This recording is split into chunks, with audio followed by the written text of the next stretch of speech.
Tuesday. You know we had to have some Deebo today. The all-pro receiver on the newly dubbed #1 seed in the NFC. Deebo, that sounds pretty right. That sounds pretty good.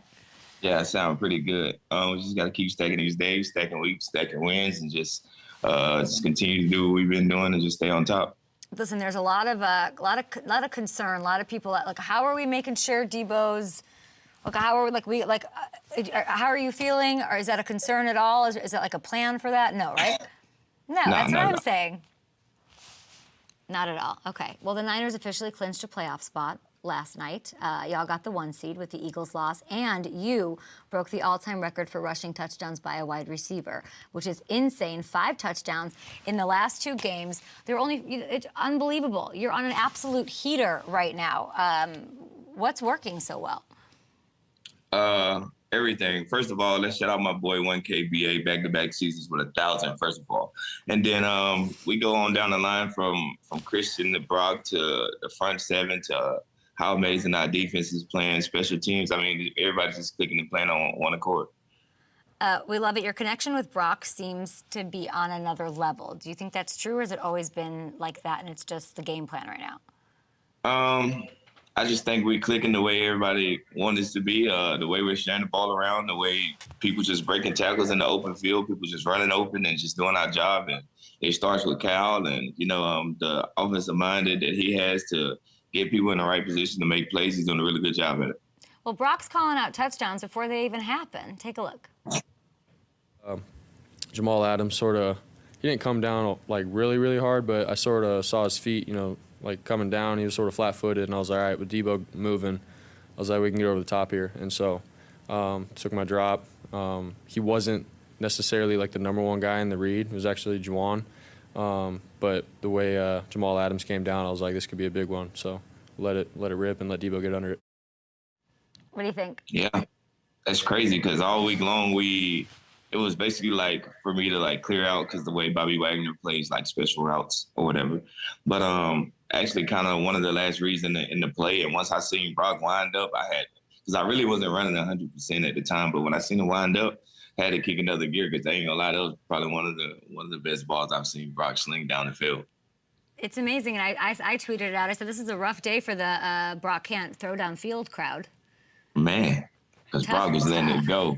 I'm talking about dot after dot after dot. And we love seeing it. And you guys obviously have control of the entire thing right now, which just feels right and feels suited. You against the Seahawks continues to be just like the craziest story. What is it? I really don't know what it is. I guess it just be the games where, break a lot of tackles and just eventually be open, and the play calling by Cal, and not only just me. I mean, at the end of the day, we got to cover the whole field now, and not only are we just throwing the ball over across the middle, we throwing it downfield, and so now I think it put a lot of pressure on teams just to really game plan us the way they used to. Let's talk about the DK scuffle at the end of the game.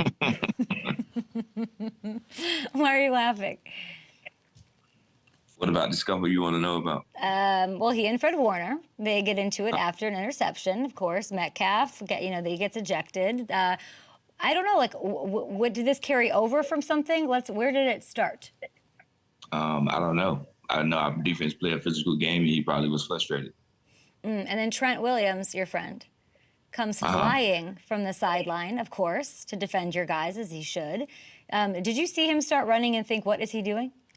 Nah, if I see Trent running out there, he's not on bad intentions. He's really trying to get the guys out of there because at the end of the day, he knows what's at stake.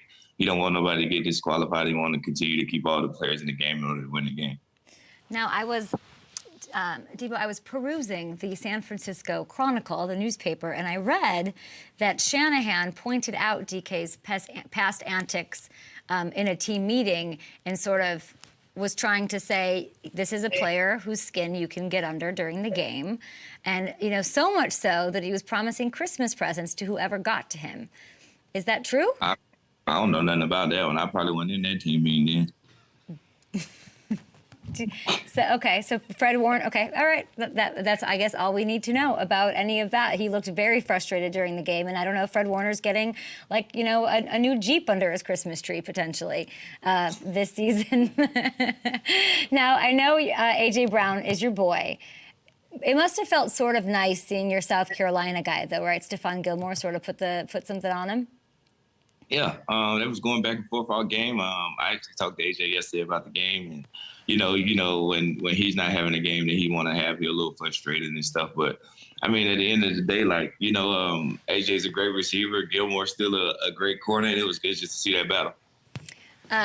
Yeah, it's really nice. I mean, Stephon Gilmore changes he's a bona fide Super Bowl shutdown corner, goes there and sort of does his thing. It's nice to see if you're a defensive-minded kind of person. I don't know. Stephon Gilmore said A.J. Brown called him old at the beginning of the game. Is that true? I have no idea. He called him old, Deebo. I don't know nothing about that. I ain't playing that game. I was just watching. Okay, well, speaking of the Eagles, Deshaun Jackson, he popped on my show yesterday, and he did leave you a little message/question. Take a look. Deebo, man, I just got a question for you, man. How do you manage to run the ball, catch the ball? I mean, damn, you could probably be a punter too, man. You manage to do everything, man. How do you manage to do that, man? Like, what are you doing to take care of your body every day throughout the week, man?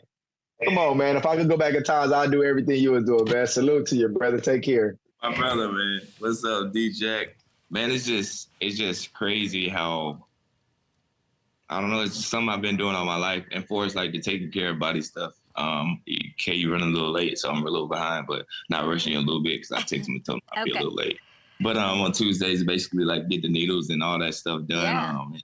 Go in and get some cardio and get the sauna type stuff. And then I fly my lady in from Sports Rehab LA, a lady named Shannon, on on Thursdays and Fridays, and get body work done before, the big game on Sunday and just get ready to go. And the way Cal have us prepared all week for the games, I mean, how can you not be ready to go? You're in Arizona this week, last one for you. It wasn't your best game of the season, I guess I'll say. What does that mean for this? Because is there a little something extra in this matchup? You are rolling. No, not a little extra on this matchup. Like I just said, we got to continue to stack days and stack wins and prepare the way we've been preparing and just continue to win so we can keep this #1 spot. You're the best, Deebo. We will let you go get your body right, get set for Arizona. You are the best. I like the smile. I like the NFC lead. I like all of it. And I don't like you not trying to mess with the other, all the drama, but I do respect it and appreciate you. Thank you, Deebo. Thank you. Thank you. Good to see you. Give our best to Tyshawn. We'll be back. Hey, everybody. Thank you so much for watching. Subscribe right here. Do it now for the latest from Up and Adams.